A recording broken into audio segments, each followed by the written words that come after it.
All right, welcome. Navneet Singh. All right, so when I was 17, my dad had a heart attack. And I still remember as a young 17-year-old taking his coronary artery scans to different physicians to see if they would be able to operate on him and do a coronary artery bypass graft. At that young age of 17, I remember learning that there are differences in coronary arteries. The anatomy of coronary arteries aren't the same in everybody, and that some patients are at a higher risk than others. And my dad was one of those patients that was at a higher risk. And after taking his scan from cardiologist to cardiologist across the city, I ended up at Trillium. And I still remember Dr. Navneet Singh, one of our cardiologists, looked at his coronary angiogram and he said, "We see these kinds of coronaries all the time. I think you should get an opinion here." And our regional healthcare center here at Trillium took my dad's case. It was a complex case. Fast forward 25 years.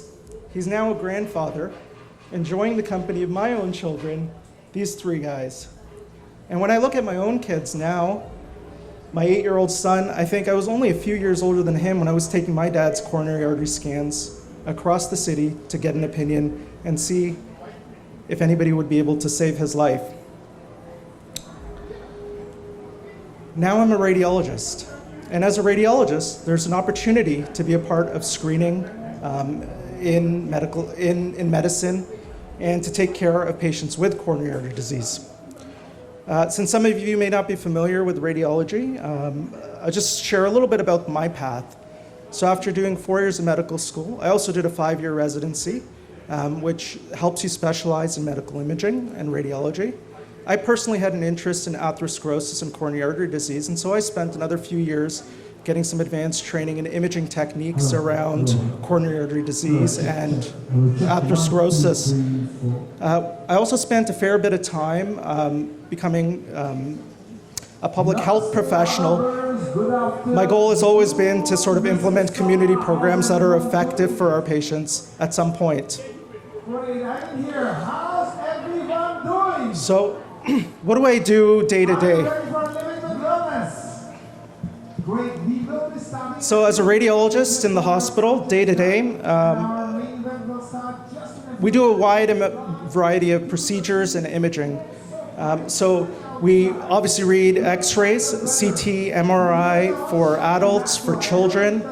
We do procedures where we do biopsies to sample masses that might be in your lungs or kidneys or prostate.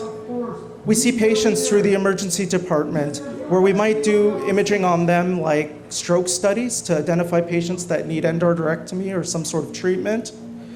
And we also are involved in screening programs, and medical imaging is a big part of screening. One of our most successful campaigns in medical imaging screening programs has been in the area of mammography. As you all know, breast cancer screening is extremely successful and it saves many lives. 1 in 6 women will be diagnosed with breast cancer in their 40s. Since 1990, there has been a 40% reduction in breast cancer related mortality thanks to mammography screening programs. These numbers are phenomenal, and the mammography and breast cancer screening programs are frankly a role model and a shining star of what we can do with early detection and screening programs.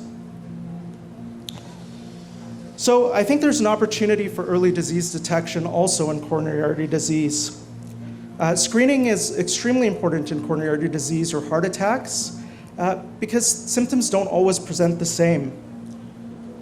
So as you can see here on the left, there's men, on the right, women, and there's a variation of types of symptoms you might see. So the typical symptoms of a heart attack, most people will think of it as chest pain, pain in the jaw, pain in your left arm, and that might prompt them to go seek medical care. However, this is not always true, and it's specifically not true for women. Women may get vague symptoms like just feeling tired, maybe having some discomfort between their shoulders, maybe having some indigestion. And so it's extremely important to be careful in patients with symptoms, and really screening would allow us to get an opportunity to see the coronaries directly.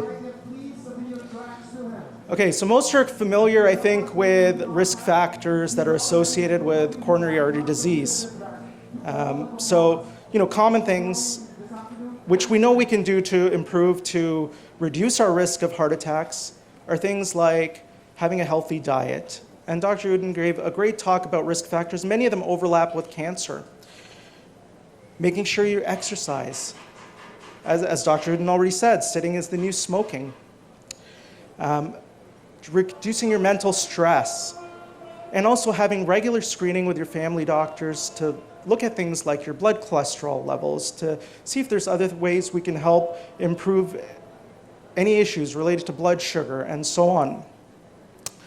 I want to share a story about a patient, and actually not just a patient, but one of my family friends who I consider a brother, really, from another mother. And this 33-year-old who spent all his time at the gym playing basketball died on the basketball court just 2 years ago. And this is him here. He led an extremely active life.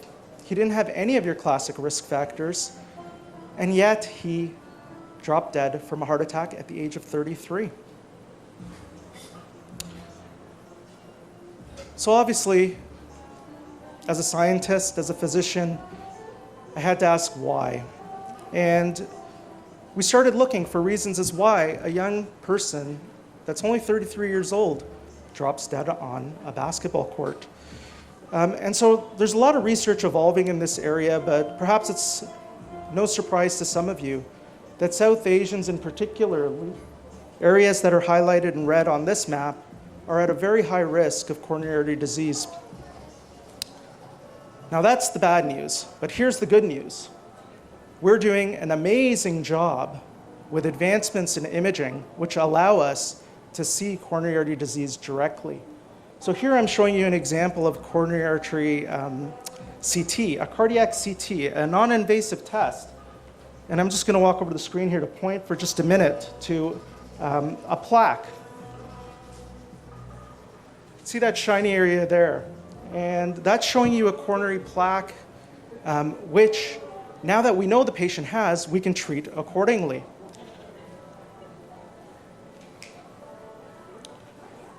So in the past, if you were suspected of coronary artery disease, you might have been afraid to go to the hospital perhaps, or perhaps been afraid to get further testing because it required somebody putting a needle into your groin, threading a catheter into your heart, injecting contrast to see what your coronary arteries look like. That's a classic catheter angiogram. But there's been a lot of research in the area where now you can get cardiac CT non-invasively to assess your coronary arteries in certain patients. Complication rates might be lower, and we do a good job of reducing mortality just as much as some of the more conventional tests. So here's some of the cardiac CT images that you can see, and the arrows are all pointing to areas of disease in a coronary artery. And on the left, you can see there's really no disease. On the right, you can see sort of progressively greater areas of disease in the coronary arteries which are causing blockages, and this is what leads to your heart attacks.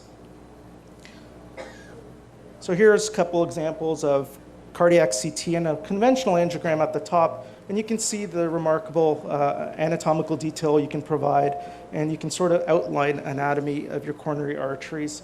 And in this example, some of you may recognize that the coronary artery in the middle is actually arising from the wrong place and not from the coronary cusp. So,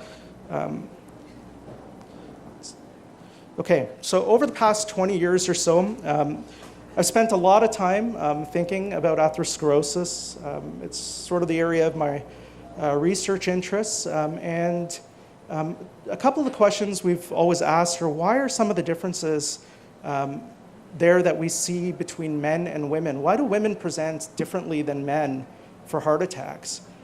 We've also asked questions around, why do racialized minorities present differently for heart attacks? Or perhaps, why do they have poorer outcomes? Why do they end up dying from heart attacks more likely than other populations? And in doing some of this work, we've realized that there are some differences, and some of the answers may lie in the type of coronary artery disease you get, the type of atherosclerosis. So here's an example of one of those plaques I showed you on CT and what it looks like when it blocks a coronary artery. And this is just a cross-section of a coronary artery. And you'll see that there's various components in this plaque. And we've spent a fair bit of time in some of my past work looking at developing imaging techniques that can actually show some of these high-risk plaque features, specifically bleeding in the plaque. And here you'll see a couple of arteries shown, the carotid arteries. And on the right, you'll see some pictures of what look like bright spots, which really is the blood in the plaque. And we know that these patients are at higher risk. We've found in some of our work that there's differences between men and women in terms of the types of plaque components they get, the high-risk features they get, and differences at different time points in life. For example, women do get these high-risk plaque components a little bit more delayed than male, and it may be some of the reason why women are presenting differently when they're having a heart attack and why it's so important to take any symptoms seriously in women. Some of my colleagues have also looked at different ethnicities, and similarly, we've looked at plaque components there. And again, some of the differences you're seeing might be because of the differences in some of the basic fundamental vascular biology that exists between men and women. So the reason for me showing you some of this is to just remind everybody that not all heart attacks present the same, that early disease screening is important, and that men, women, obviously may present differently, but so might racialized minorities. And it's important to also have your regular sort of checkups and screening with your family doctors for things that maybe you don't feel or see at the time to avoid heart attacks down the road. Now, I had mentioned mammography screening programs at the beginning as being a really remarkable example of how we can really save lives. And given that heart attacks present at different times in people's lives, it's still the #1 killer of women in North America, and coronary artery disease is the leading cause of death for the last 100 years in North America. Perhaps it's time to start thinking about how we can do a better job coronary artery disease screening or screening patients. And that all starts initially with you visiting your physicians and starting this conversation. Okay, that's it for me. Thank you very much.